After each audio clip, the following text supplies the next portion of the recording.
If you had driven past my life a year ago, you probably would have thought I was one of the lucky ones. Not rich, not flashy, just stable. My name is Rachel Monroe. I'm 34 years old and I lived alone in a quiet apartment on the east side of Portland, Oregon. The kind of place with creaky floors, decent sunlight, and neighbors who nodded politely but never asked questions. I had a job that paid my bills, a car that didn't surprise me with breakdowns, and a routine so predictable it almost felt comforting. I paid rent early, I scheduled dentist appointments 6 months out, I folded my laundry the same way every Sunday night while half watching shows I didn't really care about. My life wasn't exciting, but it was mine, and it felt earned. That's why what happened next didn't just hurt, it shattered something foundational. Because betrayal doesn't always come with screaming fights or slammed doors. Sometimes it walks quietly into a life that's already standing upright and pulls one critical beam out when you're not looking. I didn't think I was vulnerable. I wasn't desperate. I wasn't chasing love to fill a hole. I believed I was choosing carefully, thoughtfully, like an adult who knew better. And for a while, everything seemed to confirm that belief. I met Evan Brooks through mutual friends. He was 36, worked in real estate consulting, and had that calm, measured way of speaking that made him sound reasonable even when he wasn't saying much at all. He didn't rush things. He didn't overwhelm me with attention. He didn't promise me the world. He felt safe. We took things slow. Coffee dates, walks along the river, conversations that drifted easily from work to family to the future without pressure. He listened, he remembered details, he showed up when he said he would. And somewhere in that quiet consistency, I let myself believe I was building something real with someone who valued the same things I did. Before I go any further, let me pause here for just a moment. Because if you've ever been in a relationship where you were the only one taking it seriously, I want you to hear this part.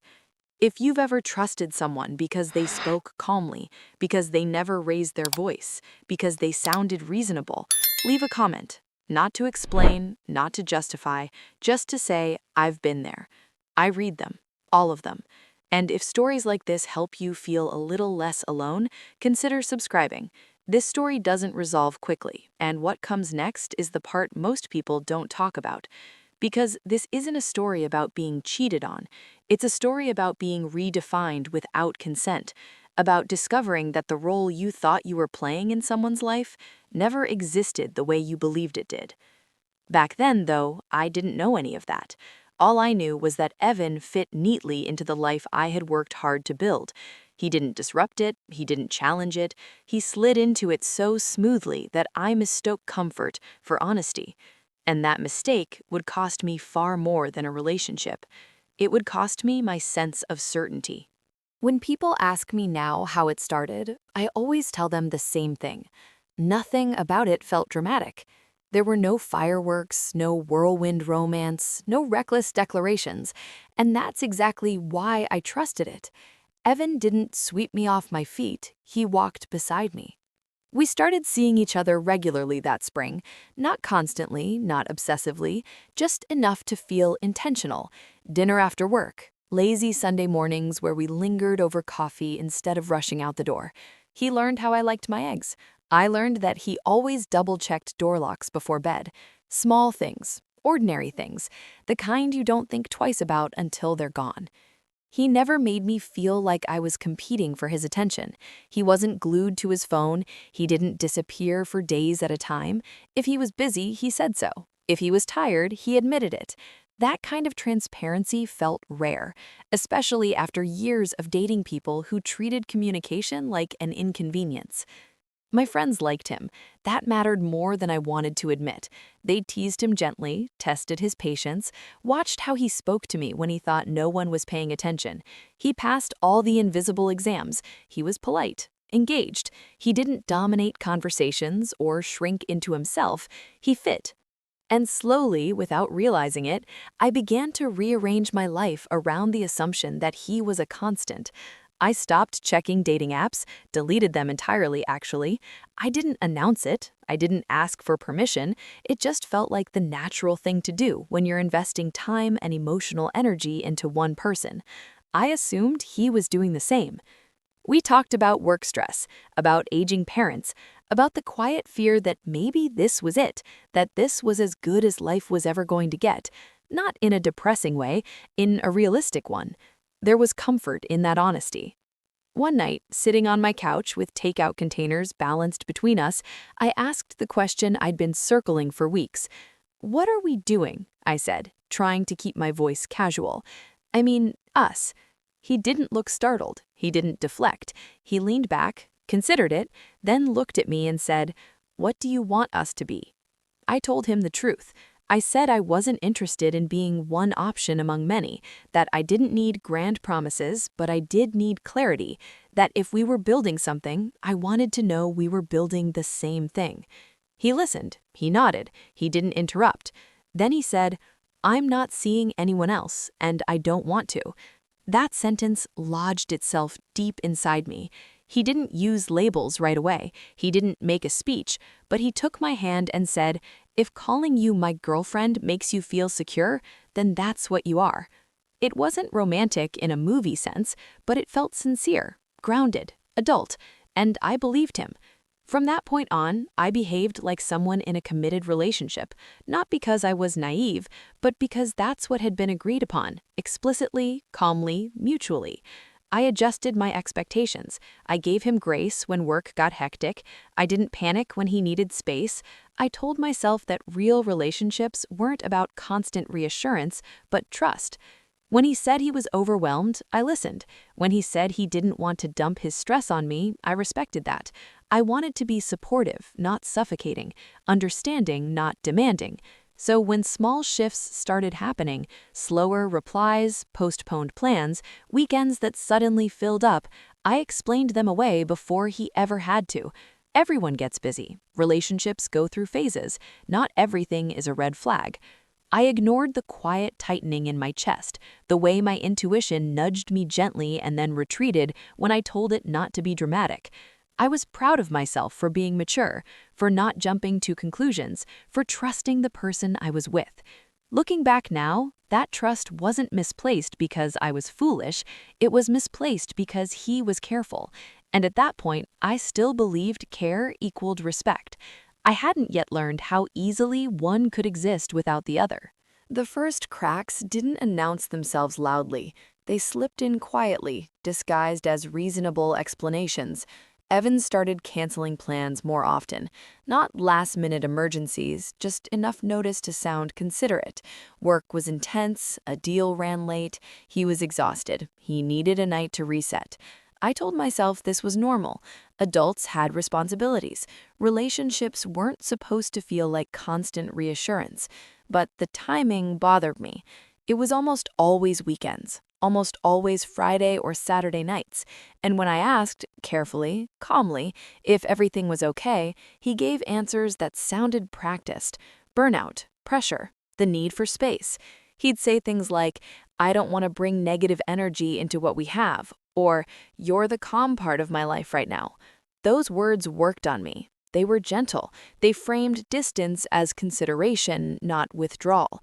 I wanted to be the kind of partner who didn't overreact, so I swallowed the discomfort and called it maturity.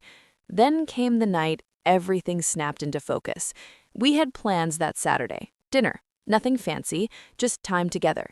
I cleaned my apartment, changed my sheets, even picked up a bottle of wine he liked. At 6:30, my phone buzzed. "Hey, I'm not feeling great. Think I'm coming down with something. Can we reschedule?" Disappointment flared, then settled into resignation. I told him to rest, told myself this was what flexibility looked like. At 9:12, my phone buzzed again. This time, it wasn't Evan. It was my friend Mark, someone who rarely texted without a reason. The message contained a single photo and 4 words. "Isn't this your boyfriend?" The image was dimly lit, grainy, taken at a downtown bar I recognized immediately. It took my brain a second to catch up to my eyes. Then I saw him. Evan, standing at a high-top table, leaning close to a woman I had never seen before. His arm was around her shoulders in a way that felt practiced, comfortable, intimate. She was laughing, her hand resting casually on his thigh. They looked like a couple. My body went cold. Not shock exactly, more like something inside me shutting down to survive. I zoomed in, searching for a reason to doubt what I was seeing. A bad angle, a coincidence, anything. There was none. I didn't remember deciding to call him. I only remember the ringing in my ear and the sound of music in the background when he picked up. "Hey," he said, cheerful, relaxed. "Where are you right now?" I asked. A pause, barely noticeable, but it was there. "Out with some friends," he said. I swallowed. "Which friends?" Another pause, longer this time. "Rachel, why are you interrogating me?" "My friend is at the bar you're at. He sent me a picture of you.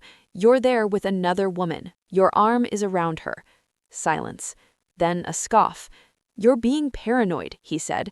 "She's just a friend." "No," I said quietly. "She isn't. And you told me you were sick." He exhaled sharply, irritation creeping into his voice. I felt better, plans changed. "Then why lie?" I asked. That's when his tone shifted, defensive, sharp. "Look, we never agreed on exclusivity the way you think we did." The words hit harder than the photo. "What are you talking about?" I asked. "We literally talked about this. You said—" "I said what you needed to hear at the time," he interrupted. "You were anxious. I didn't want to argue over labels." Labels. As if trust was a semantic misunderstanding. "So you've been seeing someone else," I said, forcing myself to breathe.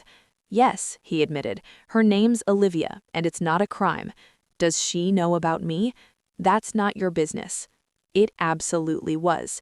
"You let me believe we were in a committed relationship. You held my hand and told me you were my girlfriend."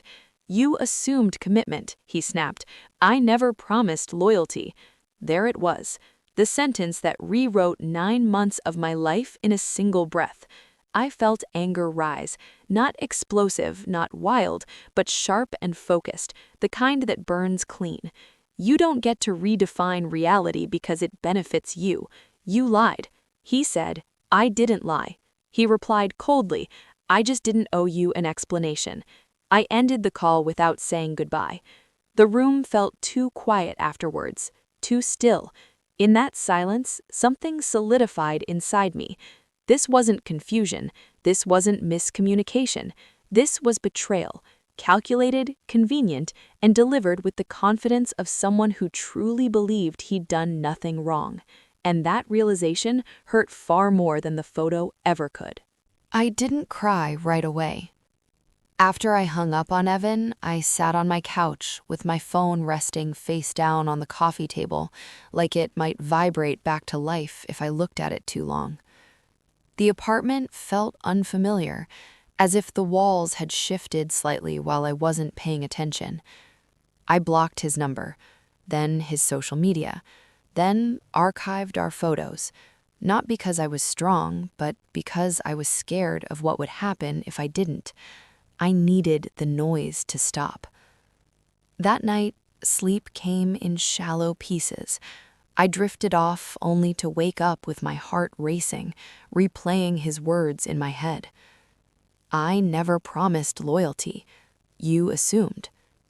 Those sentences echoed louder than any argument ever could. They didn't just end the relationship, they reframed it, turned something I thought was mutual into something one-sided, almost embarrassing. The days that followed blurred together. I went to work, I answered emails, I nodded in meetings, I stared at spreadsheets and pretended they mattered. On the outside, nothing had changed. On the inside, everything felt hollow. Food tasted like nothing. Coffee didn't help. Even silence felt heavy, pressing down on my chest until breathing required effort. Friends checked in. I told them I was fine, not because I wanted to lie, but because I didn't have the energy to explain the kind of pain that doesn't come from being left, but from realizing you were never where you thought you stood. Being cheated on hurts. Being erased hurts differently. A week later, the wound reopened in a way I wasn't prepared for. I was scrolling mindlessly during my lunch break when a familiar name appeared on my screen. Not Evans, a mutual acquaintance. The post loaded slowly, and for a moment I thought my phone had frozen. Then I saw it. A photo of a woman's hand resting on a restaurant table, a diamond ring catching the light. In the background, blurred fairy lights and the unmistakable curve of Evan's jawline. The caption read, "She said yes." My stomach dropped. I clicked through, hands trembling. The woman from the bar, smiling, engaged, publicly celebrated. 3 months. That's all it had taken. 3 months from "we're just seeing where things go" to forever. I stared at the screen long enough for it to dim, tapped it back awake, read the comments. "Congratulations, so happy for you. About time." I wasn't just replaced, I was overwritten. The worst part wasn't jealousy. It was the realization that the version of commitment he had withheld from me had been handed to someone else like a reward, as if I had been a trial run, a placeholder, something to occupy time while he searched for something better. That night, I lay awake replaying every moment I had ignored my instincts, every time I had chosen understanding over self-protection, every excuse I had made in the name of being mature. I wondered how many memories we didn't share because he was already building them with her. I wondered if she knew about me, and I hated myself for wondering at all. Despair isn't loud. It doesn't announce itself. It settles in quietly, convincing you that this emptiness is permanent, that you misjudged not just a person, but your own ability to judge. For the first time in years, I questioned myself. Not my worth, my judgment. If I could be so wrong about someone I trusted, what else had I misunderstood? What other truths was I blind to? I felt small, exposed, foolish, and beneath all of it, something darker took shape. Not anger, not yet. A deep, aching exhaustion that came from realizing the story I thought I was living had never been real. For a few days after the engagement post, I did nothing. I told myself that silence was maturity, that disengaging was the healthiest option, that whatever happened next wasn't my responsibility anymore. I had already been hurt enough. Why invite more chaos into my life? I tried to move on. I went for long walks after work. I reorganized my apartment, throwing away things that no longer felt like me. I focused on routines again, the kind that made the world feel manageable. Wake up, work, eat, sleep, repeat. But the image of that ring wouldn't leave my head. Not because I wanted it, not because I missed Evan, but because of what it represented. A commitment given publicly, confidently, without hesitation, after he had spent months telling me commitment was complicated, conditional, something to be careful with. That contradiction gnawed at me. Late one night, I opened my laptop and did something I hadn't planned to do. I searched for her profile. Her name was Claire. Her page was carefully curated. Soft colors, smiling photos, captions about gratitude, growth, finding her person. There were pictures of Evan, too, taken from angles I recognized, in places I remembered. The comments beneath them spoke of stability, trust, and certainty. I scrolled back. 3 months. That's how long their visible story went back. 3 months of carefully documented happiness layered on top of the same time he had been telling me he needed space, that things were complicated, that labels weren't that important. I closed the laptop. This wasn't jealousy, it was clarity. Claire didn't know. I sat with that realization for a long time. There's an unspoken rule people like to debate, whether it's your place to tell someone they're being lied to, whether speaking up is compassion or interference, whether silence is the higher road. Those debates are easy when you're the one holding the missing pieces of the story. I imagined her planning a wedding, calling her parents, sharing the news with friends, building a future with someone who had treated the truth like a technicality. And I imagined staying silent, choosing my own peace at the cost of her agency. That didn't sit right with me. Still, I hesitated. What if she didn't believe me? What if Evan twisted the narrative? What if speaking up pulled me back into a life I was trying desperately to leave behind?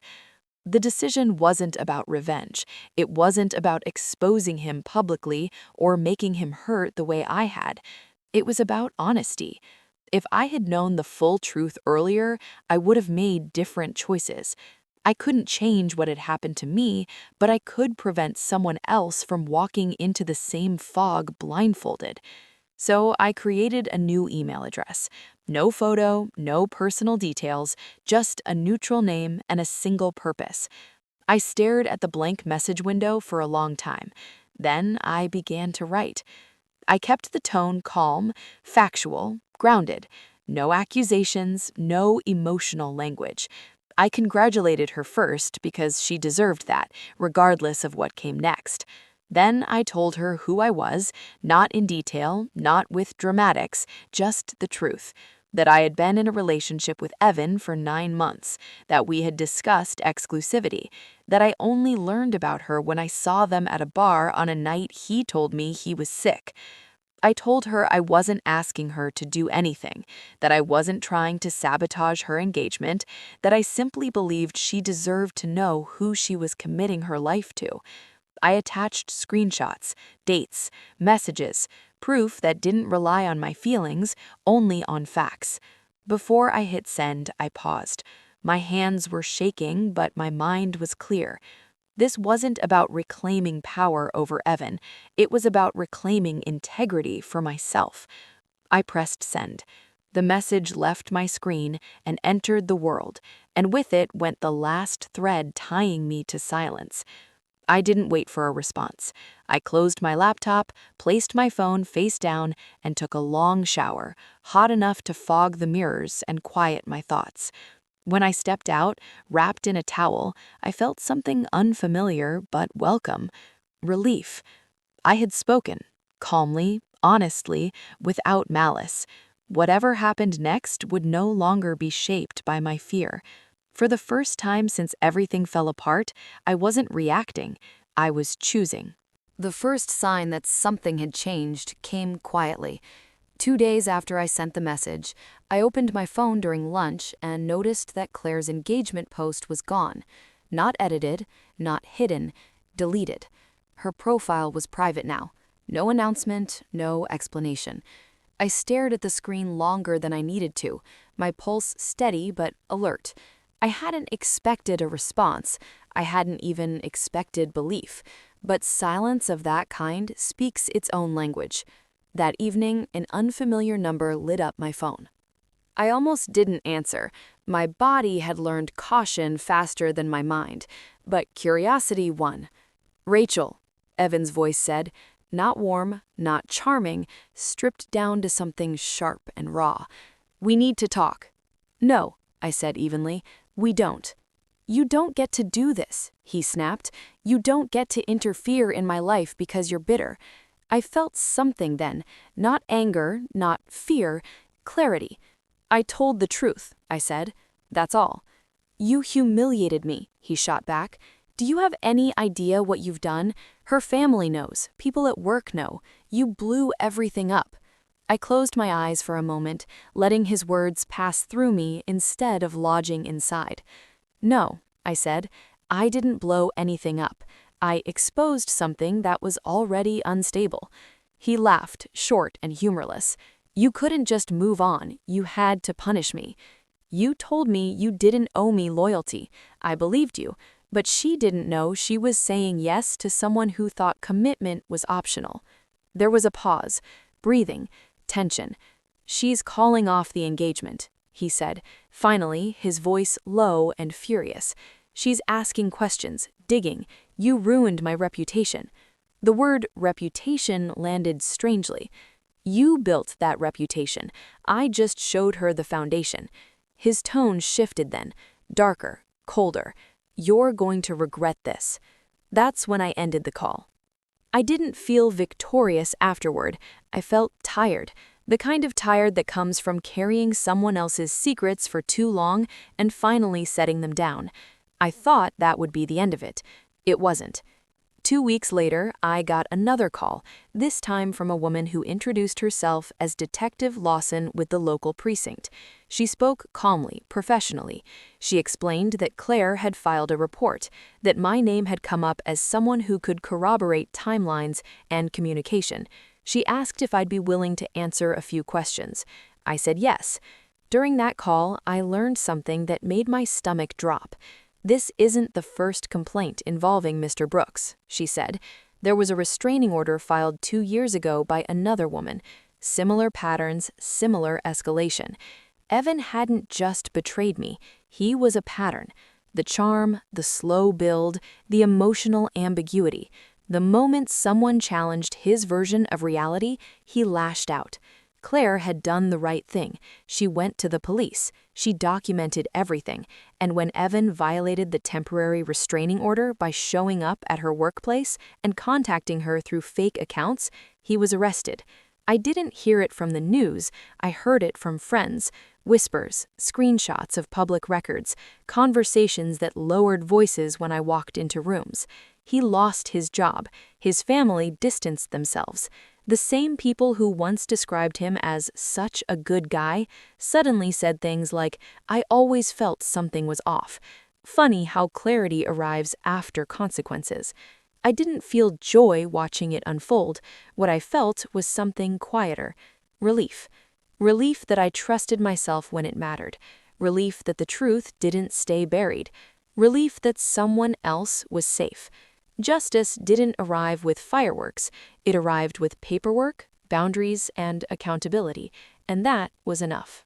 It's been a few months now, long enough for the noise to fade, long enough for my nervous system to stop bracing every time my phone lights up with an unknown number, long enough for my apartment to feel like mine again, not a place I wait in, but a place I live in. People sometimes ask me if I regret speaking up, if I regret sending that message, if I feel guilty for the fallout that followed. I don't. Evan didn't unravel because of me. He unraveled because of who he already was. Truth doesn't create destruction. It exposes instability that was always there. When something collapses under honesty, it wasn't solid to begin with. I do feel sympathy for Claire. No one deserves to be manipulated into fear. No one deserves to mistake control for love. She made choices that affected others, yes, but she also did the hardest thing someone in her position can do. She stopped protecting his image and started protecting herself. That matters. As for me, I've learned something I wish I didn't have to learn the hard way. When someone tells you they don't owe you loyalty, believe them. They are not being honest later. They are being honest then. We're taught to look for red flags in obvious places: anger, jealousy, aggression. But sometimes danger looks calm, reasonable, well-spoken. Sometimes it looks like someone who kisses your forehead and talks about communication while quietly rewriting the rules in their favor. Boundaries aren't cruelty, they're protection. Walking away isn't weakness, it's wisdom earned from pain. My life is quieter now, not empty, quiet. And quiet, I've learned, is not something to take for granted. Quiet means safety. Quiet means peace. Quiet means the absence of someone constantly shifting the ground beneath your feet. If you've stayed silent to keep the peace, if you've doubted your instincts because someone else sounded so sure, if you've ever been told you were too much for expecting honesty, I want you to know this.